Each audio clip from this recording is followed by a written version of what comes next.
Welcome to another vlog. So for today ay magka-camping naman tayo sa Camp Hayatus. Before ma-reach ang camp ay kailangan muna nating mag-cross ng river. Pwede rin dumaan ng mga sedan dito. Hindi naman siya gaano kalalim pero sobrang mabato.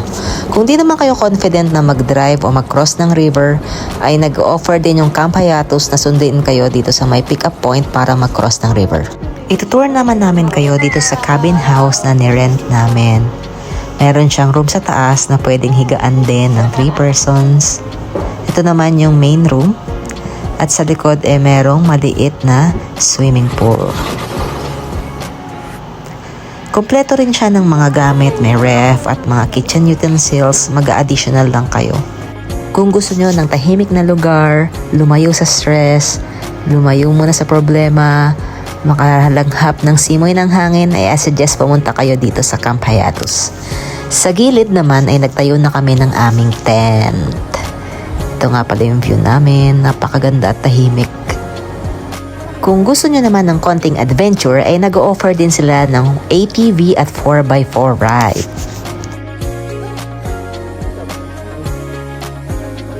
Meron ding malapit na river sa may campsite kaya pwede kayong maligo at magbabad at magtampisaw doon. Huwag kayong mag-alala, wala namang naglalaba. Maganda na. Hello.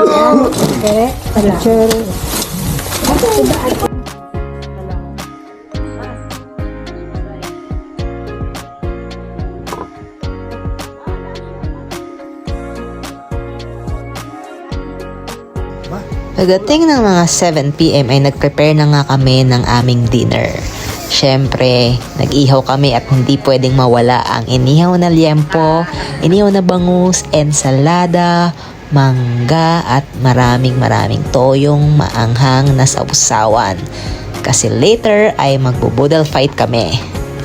Isa-isa na ngang nilalagay ni Mommy ang mga putahe na kakainin namin at ito na nga, ready to eat na at ready to boodle fight.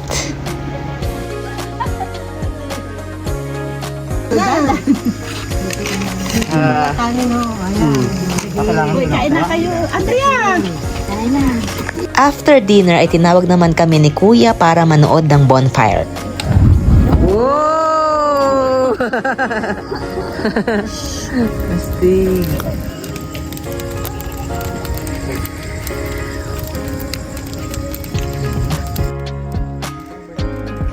Good morning.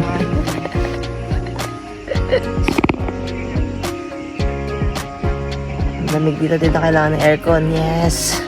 Dahil overnight stay lang ang binook namin dito sa Camp Hayatus kaya maya-maya ay nag-decide kami na maligo muna ulit sa ilog para makapag-enjoy at masulit naman namin yung time. Talaga namang nagustuhan namin ang stay namin dito sa Camp Hayatus kaya for sure ay babalik talaga kami. Kung may tanong kayo ay mag-comment lang kayo guys at thank you for watching. See you next vlog.